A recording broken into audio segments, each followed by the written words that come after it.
warahmatullahi wabarakatuh. Waalaikumsalam warahmatullahi wabarakatuh. Baik, terima kasih atas waktu dan kehadirannya pada siang hari ini di mata kuliah Genetika dengan dosen pengaku Ibu Eva Arifin. Di sini kami dari kelompok 1 akan mempresentasikan tentang mutasi pada manusia. Sebelumnya perkenalkan, nama saya Yunita Zekia Aini dengan NIM 09. Saya Ulan dengan NIM 08. Saya Catherine Dania Putri dengan NIM 071. Saya Nabil Fitin dengan NIM 070. Saya Adinata Islamina NIM 067. Jadi langsung saja untuk yang pertama di sini berjudul Review on Genetics of Mutation. Namanya dari review jurnalnya Advance in Crop Science and Ecology. Jadi jurnal ini berisi tentang mutasi adalah perubahan bawaan dalam DNA sel hidup yang diciptakan oleh segregasi genetik atau rekombinasi. Mutasi terjadi tidak hanya pada tingkat DNA, tetapi juga pada tingkat kromosom. Dominan autosomal recessive, resesif terkait X, dominan terkait X, dan terkait Y atau melania. Semuanya disebabkan oleh kelainan pada penyakit urutan DNA gap. Perubahan evolusi dalam gen menghasilkan variasi genetik dalam suatu waktu. Poin yang kedua, sebuah mutasi sederhana itu perubahan yang dapat diwariskan dalam urutan suatu organisme genom. Variasi alami atau buah bangunan untuk evolusi spesies telah disediakan oleh perubahan genetik atau mutasi. Yang ketiga, mutasi dapat terjadi karena DNA tidak diduplikasi secara tepat setiap kali direproduksi. Mutasi harus diwariskan untuk memiliki efek pada evolusi organisme multiseluler. Karenanya harus terjadi pada sel baris germinal atau sel yang digunakan dalam reproduksi.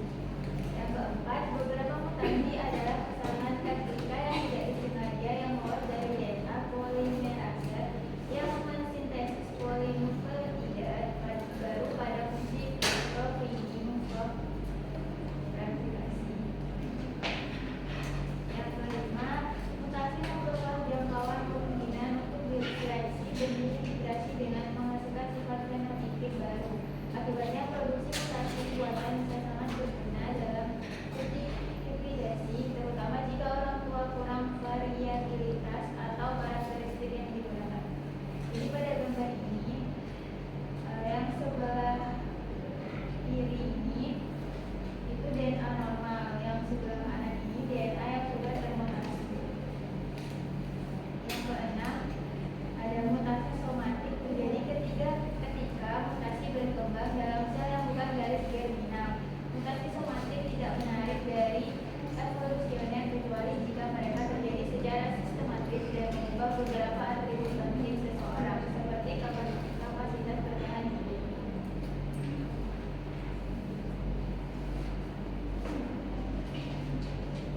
Jurnal yang kedua itu berjudul The Effect of Rare Germination Variant of Human. Di sini isinya itu mutasi itu dibedakan menjadi dua jenis. Yang pertama mutasi germinal, yang kedua itu mutasi somatik. Nah, mutasi germinal itu terjadi pada sel reproduksi, sperma atau sel telur. Mutasi ini dapat diwariskan ke keturunan dan serta berperan penting dalam evolusi spesies. Untuk contoh mutasi pada mutasi germinal ini itu ada gen MTH1, MSH2, MSH6 dan MPMS2 yang menyebabkan sindrom yaitu predisposisi kanker kolorektal. Mutasi pada BRCA1 dan BRCA2 juga dikenal meningkatkan resiko darah dan ovarium, sekaligus mempengaruhi pola mutasi somatik tertentu pada tumor. Nah, untuk mutasi yang kedua yaitu mutasi somatik. Mutasi somatik ini terjadi pada sel tubuh atau sel non reproduktif.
gen apa aja yang bermutasi dan berperan dalam perkembangan penyakit multiple myeloma ini.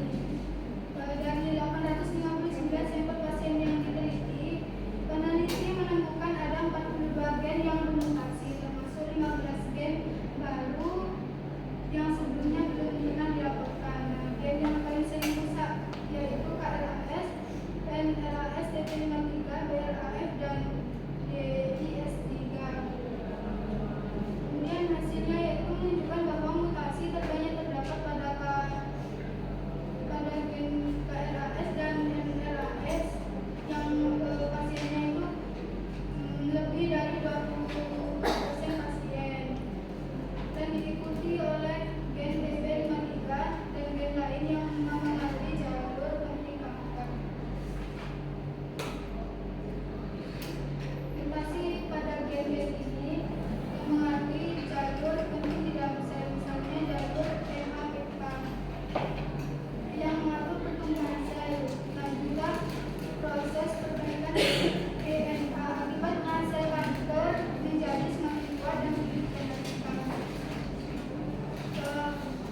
Ditemukan hal yang menarik pada studi penelitian ini, yaitu di setiap pasien ternyata punya kombinasi mutasi yang berbeda-beda.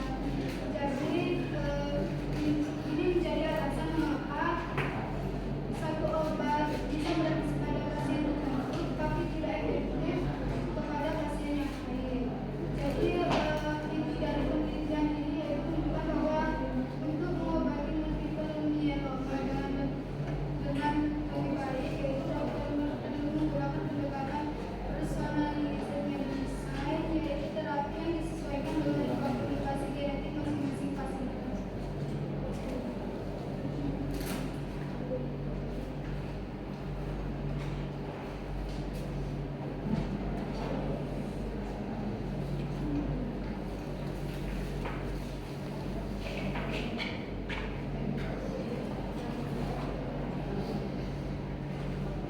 Selanjutnya untuk jurnal yang keempat dengan judul 20 Years of Gen Design AKG P53 Cancer Gene Therapy, the first in class human cancer gene therapy in the era of personalized oncology, dengan penulisnya yaitu Duisingli, Pepeli, Wan, dan lainnya pada tahun 2024, menjelaskan bahwa kanker itu merupakan salah satu penyebab kematian dini di dunia.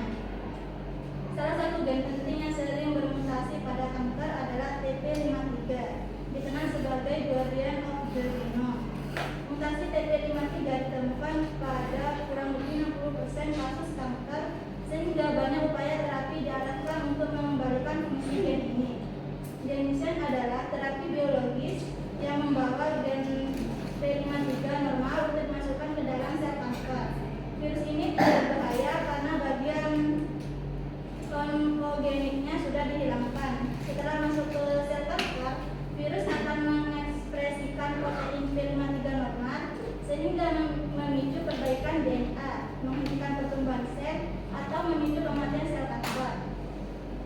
Gen design lebih efektif bila dikombinasikan dengan kemoterapi karena P53 membuat sel kanker lebih sensitif terhadap pengobatan tersebut. Bahkan pada kasus kanker hati, kombinasi dengan TACE memberikan hasil yang lebih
RTK yang berfungsi penting dalam proses perkembangan embrio, fragmentasi sel, embryogenesis serta penyembuhan luka. Mutasi Guide of Boxer pada reseptor ini terbukti meningkatkan aktivitas sinyal seluler yang memicu pertumbuhan berlebihan dan tumorigenesis, sehingga mutasi Loss of Boxer menyebabkan gangguan perkembangan jaringan seperti pada proses klasifikasi otak familial primer. Pada penyakit kanker, mutasi PDGF RIG banyak ditemukan pada tumor stroma, gastroesophageal, glioma, glioblastoma, serta leukemia mieloid yang berhubungan dengan eosinophilia. Sementara itu pada penyakit kanker, mutasi PDGFRD berhubungan dengan myofibromatosis infantile, sindrom Kawasaki, sindrom Pantone, hingga gangguan klasifikasi otak. Penelitian menggunakan model hewan kronik juga menunjukkan bahwa mutasi PDGFR menyebabkan kelainan vaskular, necrosis, dan pertumbuhan jaringan abnormal yang menegaskan peran penting reseptor ini dalam homeostase jaringan. Nah, ini merupakan gambar yaitu struktur PDGFR. Reseptor ini terdiri dari bagian ekstraseluler yang terdiri dari nomodom mirip hemoglobin D1 dan D5 yang mengikat ligan, domain transmembran helix, dan bagian intraseluler yang mengandung daerah regulator membran JM. Domain kines yang terdiri dari robustren dan D yang dipisahkan oleh sisipan kines. Dan kita diadaptasi dalam simbol dari struktur kristal PDGFR manusia. Jadi mutasi gate of function umumnya memicu proliferasi sel dan tumorigenesis. Lalu mutasi loss of function ini menyebabkan kelainan perkembangan dan degenerasi jaringan. Dan terapi bertarget seperti TKI menunjukkan potensi besar, namun resistensi mutasi tertentu memerlukan obat generasi. Jadi sekian presentasi dari kelompok kami. Mungkin ada yang ditanyakan.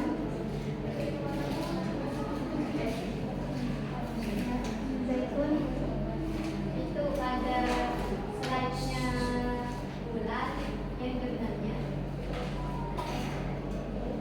bukan lanjut. Nah, yang itu kan DSA itu kan gen ya. Nah, itu gennya apa? Nah, terus gennya apa?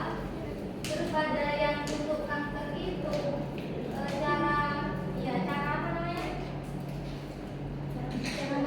Cara menghambat kankernya itu kan pakai gen tersebut. Nah, gen tersebut itu disuntikkan apa di mana? Kalau ada cara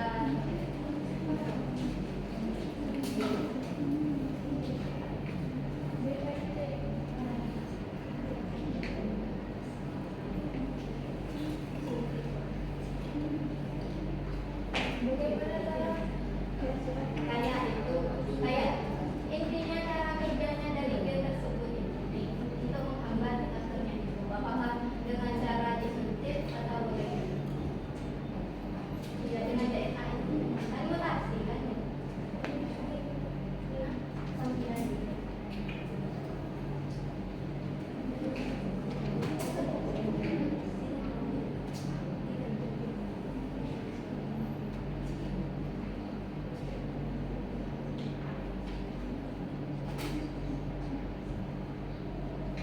baik, terima kasih pertanyaan teman-teman Zaitun. Mungkin ada yang ditanyakan lagi.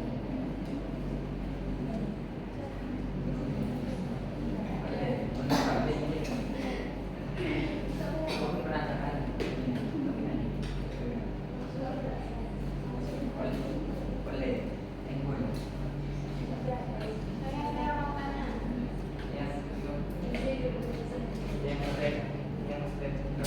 yang ada kulit yang pinggir kiri. Nah, itu kan gen-gen yang mulai musik reintegrasi. Nah, itu berarti yang 4 itu termasuk gen basis. Yang G. Nah, terus yang 15 gen baru itu apa gitu? BPS 3. Satu jenisnya apa?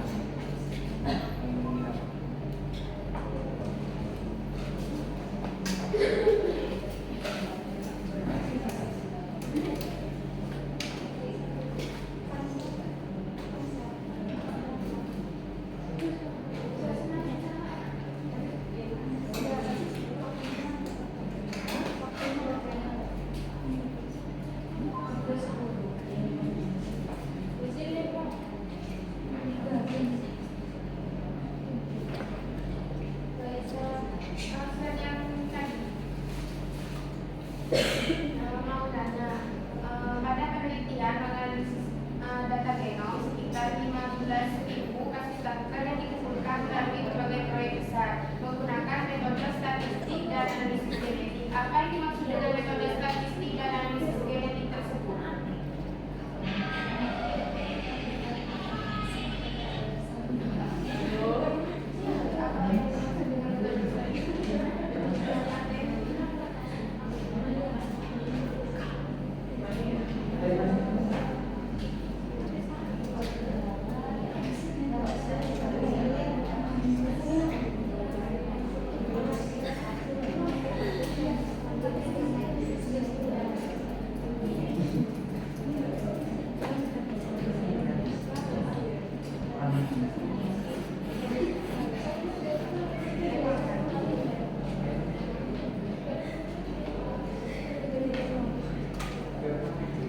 Terima kasih atas pertanyaannya, Pak Budika.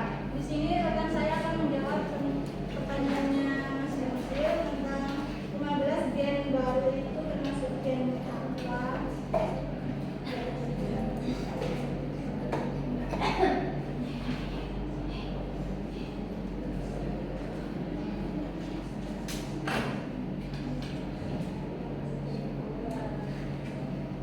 Ini karena tiga ini kan peneliti menemukan 42 gen driver dan 15 diantaranya merupakan gen baru yang sebelumnya belum ditemukan. 15 gen baru itu termasuk EGR1, SF3B1, XBP1, HIST1K1B. Disebut itu Tapi ini mungkin apa? sama ini tuh apa ya?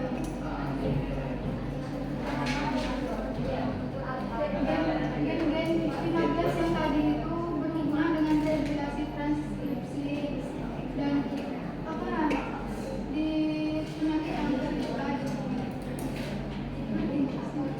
Maksudnya ada gen mutasi yang bisa mengakibatkan kanker kan. Itu tuh bukan gen klasik, ada yang 4 tadi itu ada 15 gen baru gitu. Cuman 15 gen baru itu ditemukannya sama penelitian ini. Berarti itu fungsinya sama. Sama, cuman kan emang bukan virus yang emang banyak diketahui itu yang klasik aja.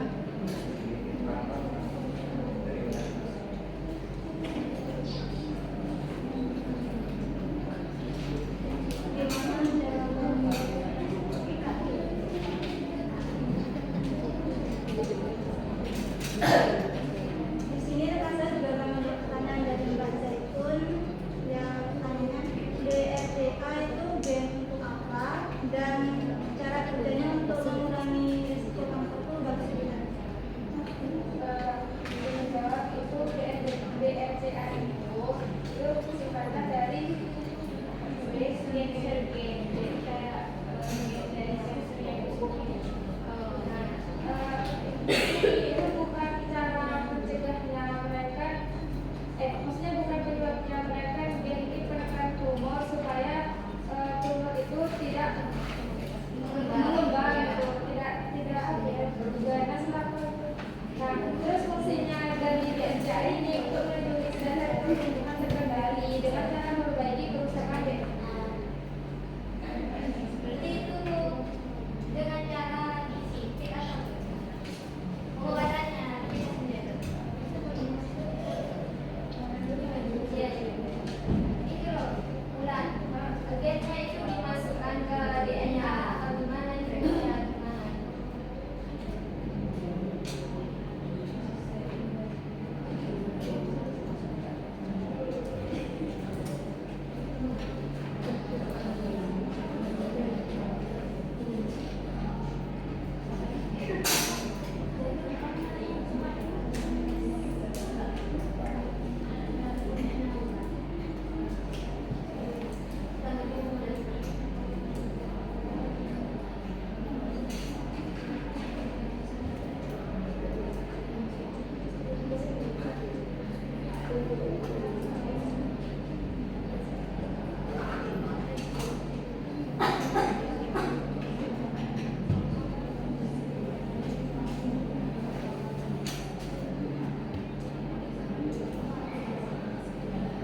turunan dari metode statistiknya itu, jadi kelanjutannya.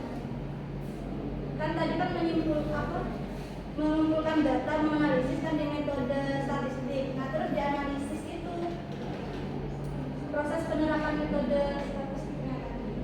Ada Kelanjutannya ada pada data genom. iya, pokoknya itu kelanjutannya di sini, prosedurnya. Habis dari metode statistik kemudian dianalisis di metode analisis genom. Jadi perbedaannya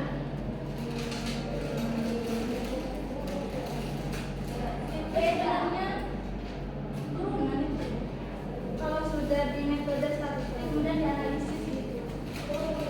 Benar Anda dianalisis.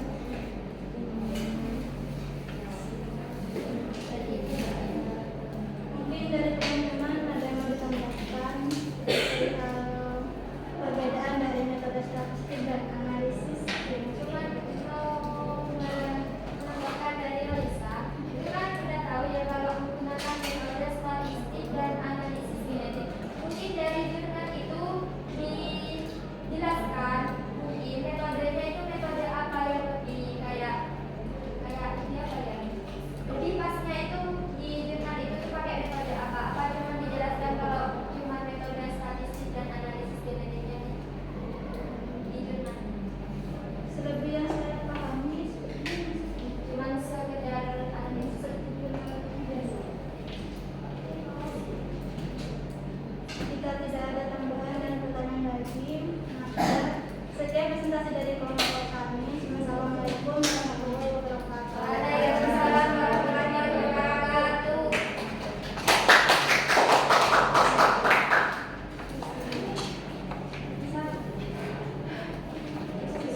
Ini kelompok sanitasi. Ya, assalamualaikum warahmatullahi wabarakatuh. Sebelumnya saya ucapkan terima kasih kepada Ibu Eva selaku dosen pengampu mata kuliah genetika dan juga kepada teman-teman yang sudah hadir untuk mendengarkan presentasi dari kelompok kami. Saya Fatimah Zahra di kelas 175 dan saya Raisa Walina dari Dan saya Marina Triuni di 03. Saya Nadia Purnasi Syakir di 075. Nah, kami dari kelompok 2 akan memaparkan hasil diskusi kami terkait mutasi pada tumbuhan. Baik, di sini saya akan menjelaskan tentang jurnal dari judul Mutation Branding and its Importance its Modern Plant Branding a Review yang dibuat oleh Syahzad Ali dan Talekar Miles Sultan A serta volumenya itu 45 nomor 147914. Terbitnya itu pada 2024. Di sini menjelaskan tentang mutasi. Mutasi adalah perubahan tiba-tiba pada DNA, yaitu makhluk hidup yang diwariskan pada keturunannya. Dan juga perubahan ini tidak terjadi karena proses perkawinan atau pembagian gen biasa. Dan kemudian mutasi ini berbeda dengan pengertian dari mutasi. Kemudian mutasi adalah cara memperbaiki tanaman dengan sengaja membuat mutasi. Cara ini juga bermanfaat karena bisa memperbaiki kekurangan pada varietas tanaman unggul tanpa mengubah kelebihan yang sudah dimilikinya. Dan juga berbeda dengan adanya dehidrasi serta seleksi. Apa perbedaannya? Perbedaannya yaitu pada pemilihan mutasi sering terjadi pilihan yang paling sederhana. Misalnya menghasilkan tanaman tanpa biji. Jenis-jenis mutasi gen itu ada 6 macam. Yang pertama itu ada mutasi gen. Yang pertama itu ada mutasi genom, yang kedua adalah mutasi kromosom, yang ketiga itu ada mutasi gen, yang keempatnya itu ada mutasi non nuklir, yang kelima mutasi meniru, dan terakhir itu ada mutasi plasmon. Mutasi genom adalah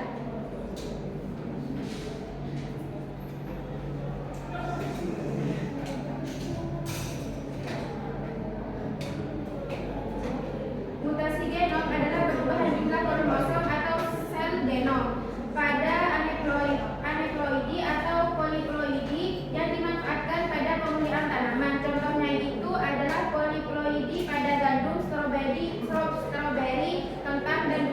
bisa. Mungkin di sini ada yang tahu pengertian dari aneuploidi ataupun poliploidi?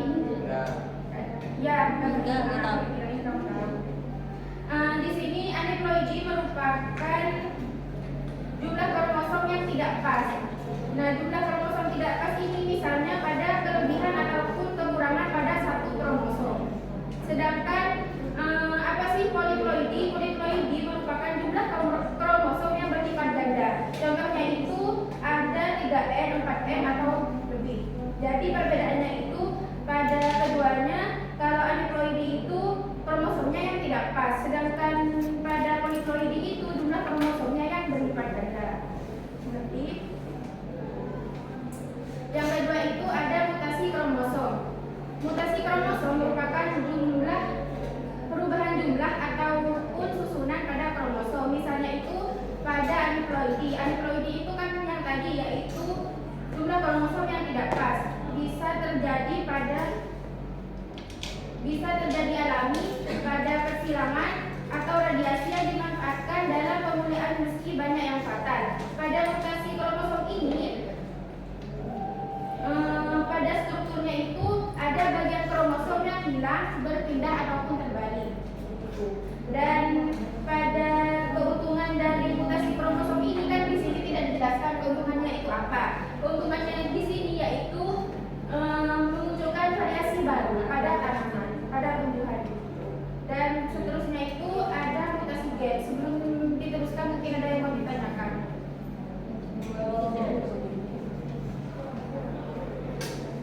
Mutasi gen ini yaitu perubahan kecil pada gen. Perubahan kecil pada gennya ini yaitu adanya substitusi, insersi, delesi nukleotida bisa menghasilkan sifat baru yang bermanfaat ataupun merusak, terjadi pada alami dan juga bisa dipicu pada bahan kimia, radiasi dan juga transparan. Pada mutasi gen ini kan adanya substitusi, insersi dan delesi. Mungkin di sini ada yang mau menjelaskan dari ketiganya tersebut sebelum nanti kalian bertanya. Mungkin ada yang mau menjawab terlebih dahulu. Tidak. Nah, di sini saya akan menjelaskan dari substitusi. Apa sih pengertian dari substitusi? Substitusi di sini yaitu pergantian satu basa pada DNA. Pergantian satu basa pada DNA. Nah, pada substitusi ini terjadi kalau satu basa DNA diganti dengan basa yang lain. Pada satu basa DNA diganti dengan basa yang lain. Nah, di sini juga pada substitusi itu misalnya pada basa A. Basa A itu misalnya yaitu adenin diganti menjadi G yaitu aguanin. Akibatnya itu maka bisa jadi tidak terpengaruh sama sekali atau malah mengubah asam amino dalam protein. Mas Bian jangan tidur. Selanjutnya itu ada insersi. Insersi apa sih? Insersi adalah tambahan pada basa. Tambahan pada basa ini terjadi kalau ada satu atau lebih basa DNA yang ditambahkan dalam urutan DNA. Tadi itu kan pada basa DNA ditambahkan kepada basa yang lain. Nah, yang di sini itu insersi itu terjadi kalau ada satu ataupun lebih basa DNA yang ditambahkan ke dalam urutan DNA. Bedanya satunya itu DNA, sekarang yang keduanya itu pada urutan DNA-nya. Nah,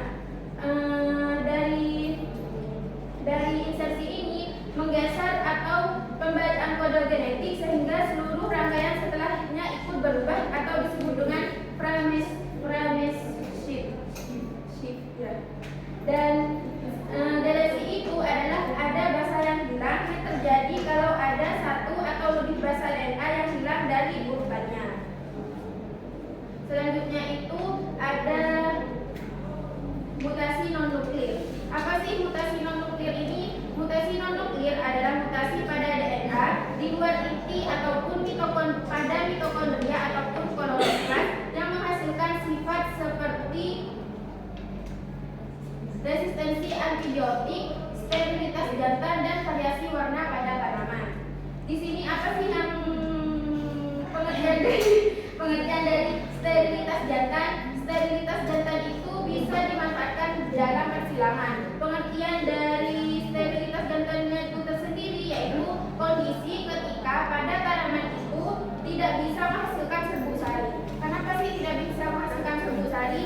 Karena serbuk sarinya itu yang hidup tidak mampu pada bunga yang jantan itu tidak bisa membuahi bunga betina, sehingga tanaman tersebut tidak bisa melakukan penyerbukan sendiri dan genetiknya itu ya tidak bisa. Soalnya kan dari yang jantan itu tidak bisa membuahi yang sebesarnya tersebut di betina itu. Nah, pada mutasi non-nuklir di sini memudahkan proses hibridasi persilangan yang membantu menghasilkan varietas dan juga hibrida yang unggul. Seterusnya itu ada mutasi meniru. Apa sih mutasi meniru? Mutasi meniru merupakan kelainan fisiologis mirip mutasi genetik. Biasanya pada kultur in vitro ditandai dengan pertumbuhan terhambat, kemandulan ataupun buah abnormal yang dipengaruhi faktor seperti metilasi DNA. Pada mutasi meniru kan adanya pengertian dari faktor epigenetik. Apa sih faktor epigenetik? Mungkin kalian ada yang tahu faktor epigenetik ya? Apa faktor epigenetik? Ya, perubahan cara kerja gen tanpa mengubah aturan DNA itu sendiri. Nah, di sini benar katanya Mbak Madami tadi. Apa Mbak Madami? Faktor pada kelainan gen ini ekspresinya bisa berbeda karena adanya pengaturan ataupun perubahan dari luar. Nah, seterusnya itu ada mutasi plasmon. Mutasi plasmon di sini yaitu mutasi pada DNA sitoplasmik atau mitokondria atau kloroplas yang diwariskan maternal yang bermanfaat untuk resistensi penyakit, sterilitas jantan dan variasi tanaman yang khas. Ya, mutasi plasmon ini bisa memberikan banyak manfaat, misalnya ketahanan terhadap penyakit, munculnya sterilitas jantan yang tadi, dan juga varietas menarik pada tanaman hias itu sendiri. Jadi kesimpulannya yaitu perbandingan singkatnya yaitu pada 6 ini, pada genom dan kromosom ini perubahan besar pada jumlah ataupun struktur kromosom. Yang kedua itu pada gennya itu perubahannya kecil di tingkat DNA ataupun gennya itu sendiri. Yang ketiga itu pada non-nuklir dan plasmon terjadi di luar inti yang biasanya di organel sel. Dan seterusnya itu meniru itu bukan mutasi genetik sungguhan tetapi gejala yang mirip mutasi karena faktor lingkungan dari luar ataupun faktor lingkungan yang ada di lab. Nah, di sini saya akan meneruskan penjelasan dari Mbak Lisa dengan judul artikel Introduction to Plant Mutation Breeding, Different Approaches and Mutagenic Agents. Nah, di sini saya akan menjelaskan tentang perbedaan mutasi, mutagenik dan juga pemuliaan mutasi.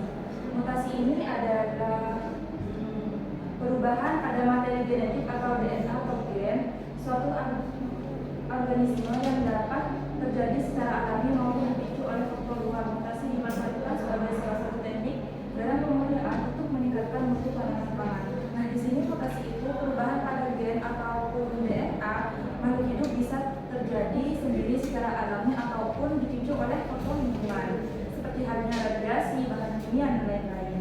Kemudian di mutagenik ini adalah istilah untuk menyebut sesuatu seperti zat radiasi atau faktor lingkungan yang dapat menyebabkan terjadinya mutasi pada materi genetik atau DNA. Nah, mutagenik ini penyebab terjadinya mutasi. Kemudian di sini ada pemuliaan mutasi. Pemuliaan mutasi ini adalah teknik pemuliaan tanaman yang dilakukan dengan menginduksi mutasi genetik menggunakan agen mutagenik seperti radiasi, misalnya sinar gamma atau bahan kimia. Nah, di sini pemuliaan mutasi itu teknik yang sengaja dilakukan oleh para peneliti ataupun para petani untuk memperbaiki tanaman dengan cara membuat mutasi buatan, yaitu caranya dengan menggunakan gen mutagenik seperti halnya sinar gamma ataupun bahan kimia supaya DNA tanaman itu bisa berubah. Kemudian dari mutasi itu bisa ketemu tanaman baru yang lebih bagus seperti halnya tahan penyakit dan lain-lain. Di sini ada perannya pemuliaan mutasi sebagai membuat galur ataupun galur itu jalur keturunan tanaman yang memiliki sifat unggul seperti hasil tinggi, umur tanaman yang ganja, ketahanan terhadap hama penyakit maupun toleransi terhadap stres lingkungan. Kemudian yang kedua itu mempercepat perbaikan tanaman dan juga dapat menambah keberagaman tanaman. Nah, di sini ada macam-macam mutagenik. Yang pertama itu mutagenik fisik, kimia dan juga biologi. Mutagenik fisik adalah agen mutasi berupa radiasi energi tinggi. Mutagenik fisik ini berupa radiasi energi tinggi seperti halnya sinar X, sinar UV gitu. Untuk yang berfungsi bisa merusak DNA, nembus ke DNA, sinarnya itu nembus ke sampai DNA sehingga di situ terjadi perubahan sifat pada tanaman. Nah, di mutagen kimia itu adalah bahan kimia yang mampu bereaksi dengan DNA sehingga mengubah susunan basa nitrogen menyebabkan kesalahan replikasi dan akhirnya menimbulkan mutasi. Secara singkatnya itu mutagen kimia mereka itu seperti EMS, natrium azidat, agen alkilasi ini mereka tuh bisa masuk ke DNA dan mengubah urutannya sehingga bisa menciptakan sifat baru pada tanaman. Kemudian di mutagen biologi yaitu agen biologis yang berasal dari elemen genetik bergerak seperti transposon atau elemen IS. Nah, di sini mutagen biologi ini mereka tuh bisa meloncat dari satu tempat ke tempat lain di DNA sehingga mengubah fungsi gen. Secara singkatnya yaitu mutasi ini adalah perubahan pada gen dan mutagenik ini penyebab terjadinya mutasi. Kemudian pemulihan mutasi itu adalah teknik untuk membuat tanaman lebih baik dengan memanfaatkan mutasi. Ya, kita sudah belajar tentang dasar-dasar atau definisi dari mutasi sendiri. Nah, jadi kita akan melanjutkan ke contoh dari mutasi gen pada tumbuhan. Jadi kita menemukan dua jurnal yang berisi tentang contoh atau aplikasi yang dilakukan untuk melakukan mutasi. Yang pertama itu ada analisis mutasi saluran ion mekanosensitif pada tanaman penangkap lalat Venus carnivora. Nah, di situ ditulis oleh Prochko dan kawan-kawan. Itu jurnalnya terbit tahun 2023. Nah, penelitian itu merupakan penerapan pertama, namanya itu menggunakan metode CRISPR Y9.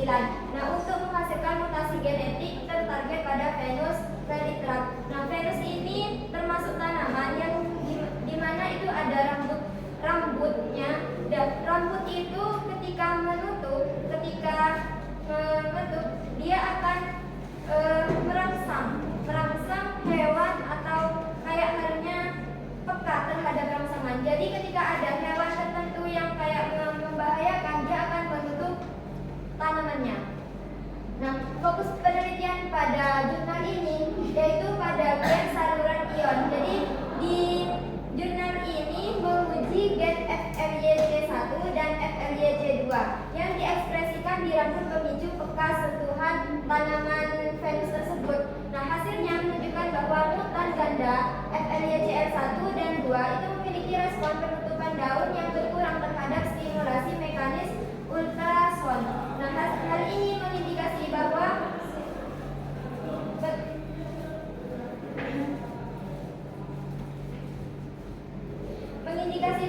FLY1 gennya itu bekerja redundan. Nah, redundan ini gimana? Jadi mereka itu gantian. Ketika gen satunya itu gak bekerja, yang FLY1, FLYC2 itu bekerja. Jadi mereka itu pasti sama-sama menyeimbangkan. Terus dengan saluran ion mekanosensitif lain dalam mendukung sistem sensorik deteksi mangsa. Nah, bisa dilihat dari hasil penelitiannya sebelah sini ya. Jadi ini hasil penelitian yang tadi itu dari proses sebelah sini di A itu perpindahan dari proses pembuatan mutan transgenik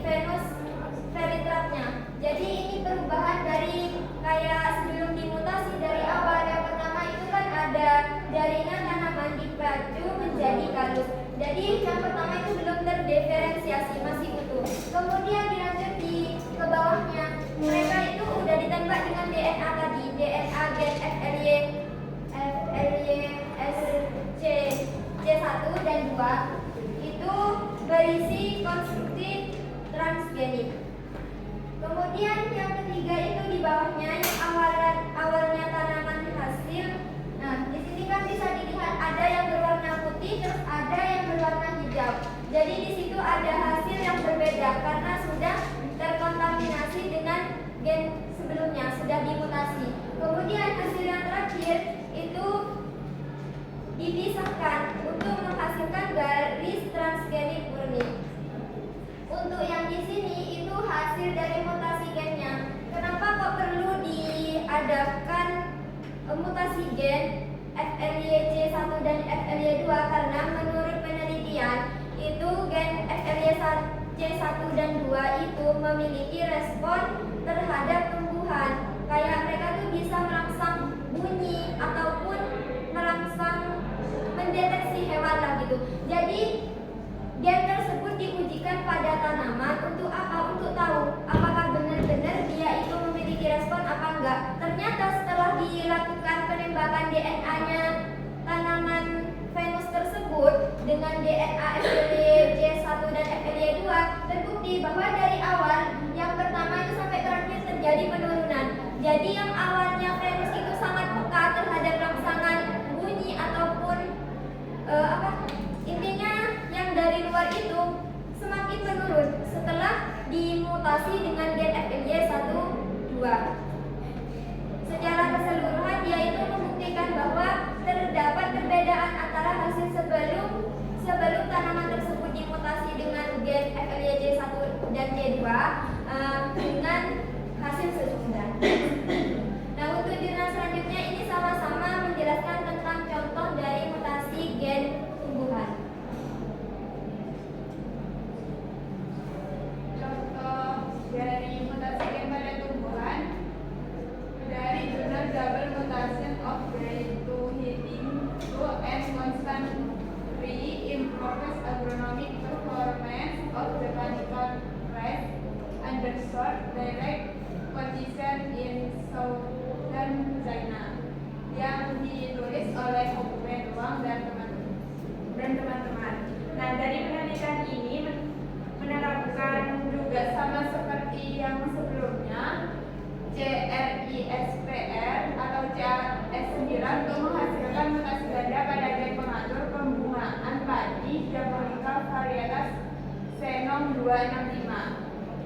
Fokus pada gen DTH2 dan OSCO3 dari keluarga Constans Record yang berperan penting dalam pengaturan waktu berbunga. Nah, di sini penelitian ini dilakukan untuk menjawab tantangan tentang budidaya padi di Japonica di wilayah subtropis dan tropis, di mana kondisi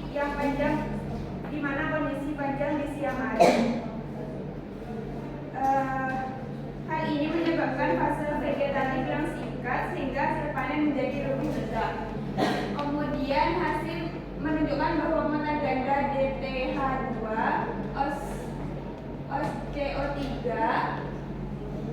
berbunga terlambat 12 sampai 17 hari dibanding kontrol karena jalur HD3A OSMADS 14 ditekan. Penundaan ini memperpanjang fase vegetatif.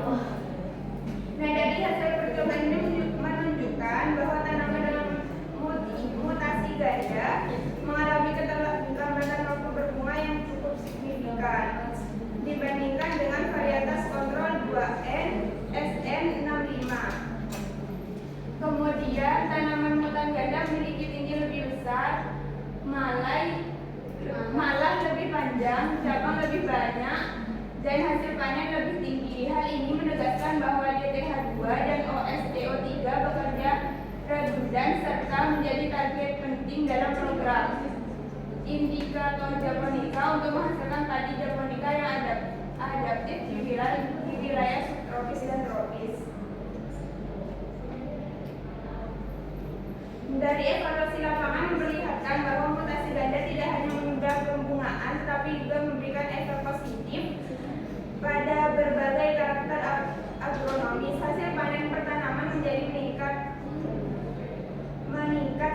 signifikan dibandingkan dengan varietas kontrol. Nah, dari penelitian ini didapatkan gambar seperti ini. Nah, dapat dibedakan yang SN265 yang ini sama yang LD yang ini lebih cepat berbuahnya yang ini. Hal ini dikarenakan mutan ganda masih dalam vegetatif yang menyebabkan penundaan feeding yang tinggi. Jadi yang SD ini lebih lambat daripada kan yang LD. Berbuahnya lebih cepat yang ini.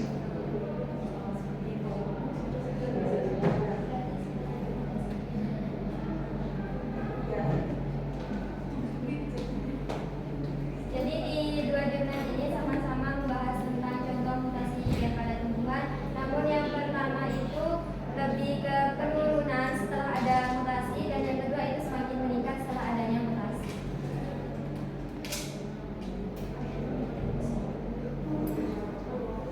Nah, di sini ada contoh mekanisme terjadinya mutasi pada tumbuhan. Yang pertama ini ada jurnal The Vast Majority of Somatic Mutation in Plants are Gender Specific. Di sini penulisnya Maris Boyle et al. Ya. Penelitian ini menganalisis frekuensi dan distribusi mutasi somatik pada pohon aprikot dengan pendekatan sekuensi lapisan sel spesifik. Sampel daun dan buah diambil dari 7 cabang pohon generasi kedua hasil perbanyakan kolonal di Rusia Spanyol. Analisis difokuskan pada lapisan meristem L1 epidermis dan L2 mesofil, sementara L3 sulit dianalisis karena tipisnya jaringan. Hasil penelitian menemukan 215 mutasi de novo skala kecil, 6 mutasi kehilangan heterozigositas dan mutasi kompleks. Mayoritas mutasi bersifat spesifik pada lapisan tertentu, dengan L1 memiliki beban mutasi lebih tinggi dibandingkan L2. Distribusi mutasi mengikuti percabangan pohon dan diwariskan melalui meristem aksilar. Menariknya, genom lapisan L1 dari cabang berbeda lebih mirip satu sama lain dibandingkan dengan L2 pada cabang yang sama. Analisis single cell RNA membuktikan bahwa mutasi spesifik lapisan hanya ditranskripsikan di lapisan terkait. Hal ini menunjukkan bahwa mutasi meristematis tetap menjaga identitas lapisannya dan dapat menjadi dasar variasi fenotipik somaklonal.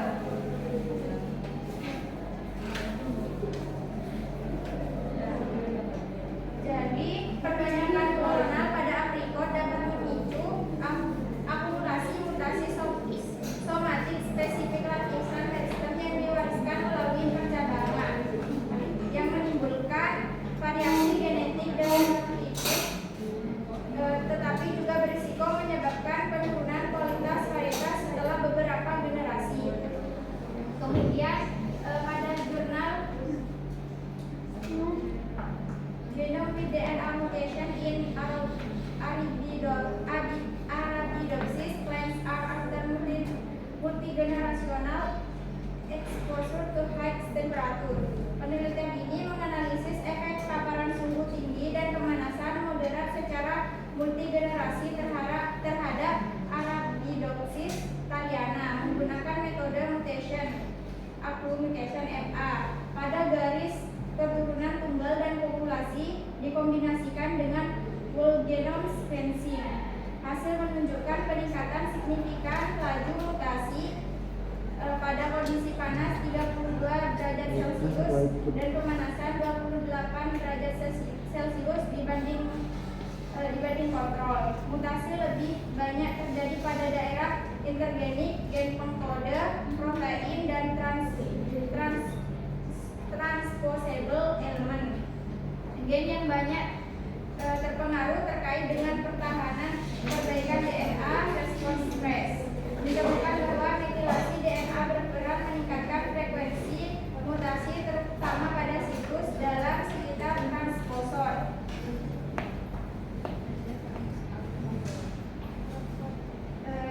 paparan panas jangka panjang pada Arabidopsis thaliana meningkatkan laju mutasi terutama pada gen pertahanan, perbaikan DNA dan respons stres metilasi DNA memperbesar frekuensi mutasi, sementara seleksi pada populasi membuat stres pada panas berpotensi mempercepat evolusi genom tanaman. Ya, terima kasih. Mungkin dari teman-teman ada yang ingin ditanyakan? Ya. Izin bertanya, sebenarnya kenapa saya minta informasi bila pada bulan Ya, yang mana yang contoh apa penjelasan? Contoh penjelasan. kan itu tanaman mutasi gen RNC1 dan C2.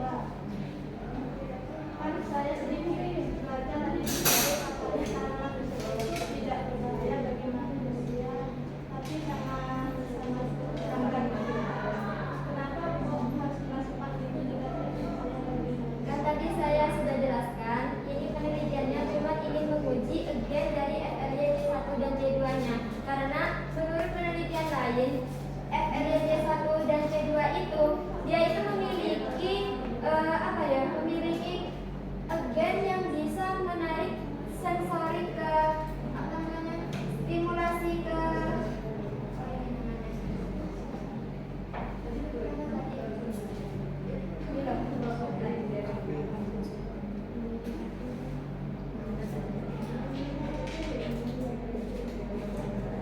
ini untuk FNYJ1 dan C2 ini memiliki kelebihan untuk peka terhadap sensorik sekitar. Jadi kenapa kok kalau di sini kan ditembakkan ke DNA tanaman ini? Cuman ingin memastikan itu benaran apa tidak, dan ternyata emang ada perubahan setelah stimulasi. Mereka itu peka, yang awalnya peka banget. Nah, mereka itu ketika sudah tanaman tersebut ketika sudah dimasukkan DNA-nya gen ini malah makin menurun. Itu kan berarti percobaannya bagaimana hasil setelah gen ini emang terbukti nggak ketika disuntikan pada tanaman yang sesuai dengan fungsi gen tersebut. Kan kalau kita ingin memutasi gen, kita harus menyesuaikan tanaman yang kita ingin mutasi itu butuh gen apa, bukan? Jadi gen ini dengan tanaman Venus ini sesuai, makanya layak bereaksi. kira-kira itu ada tindak lanjutnya, maksudnya kan itu kan hanya uji coba Ya. kira-kira setelah hasil dijalankan terus dijelaskan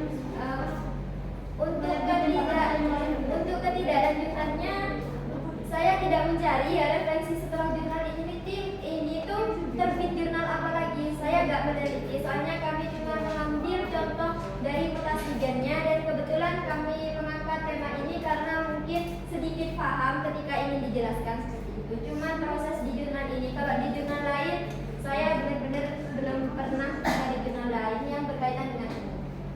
Cuman pengujian dengan metode GIS3. Sudah, ini yang lain. Terima kasih Mbak Yudin. Mungkin Mbak Lili mau bertanya di belakang. Sepertinya Mbak Lili itu mau bertanya ya dari tadi. Di belakang. Oh, nggak nanya. Iya, terima kasih. Di dua ada Mbak Lili. Sepertinya Mbak Lili. Yang punyanya Mbak Nasia gimana? Nah, itu kan untuk tanaman padi. Padinya itu tumbuh lebih cepat ya. Apakah itu mengurangi atau menambahkan gizi atau kandungan dalam padi tersebut? Kan itu memutasi gen.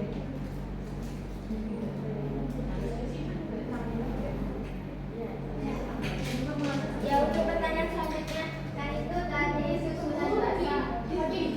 Oh, iya. Maaf, apalagi bahasa itu udah nanya ya tadi ya. Mungkin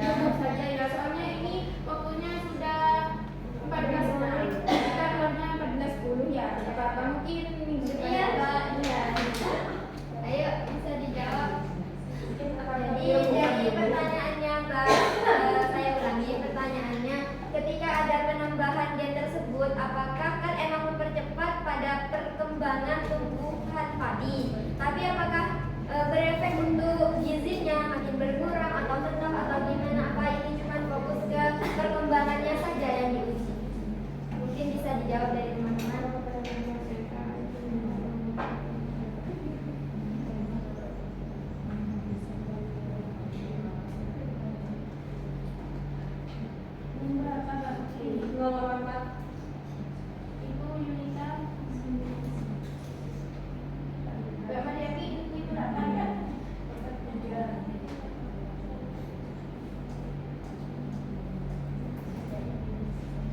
Di jurnal yang saya temuin tidak menganalisis tentang penambahan atau pengurangan gizi dari gizinya, dari gizi pagi. Namun secara teori penundaan heating tanaman itu lebih lama dari fase vegetatifnya, bisa menghasilkan biomasa lebih banyak tapi tidak otomatis. Berarti gizinya misalnya protein, vitamin, mineral itu berubah-ubah. Karena itu bergantung pada metabolisme spesifik dari gen yang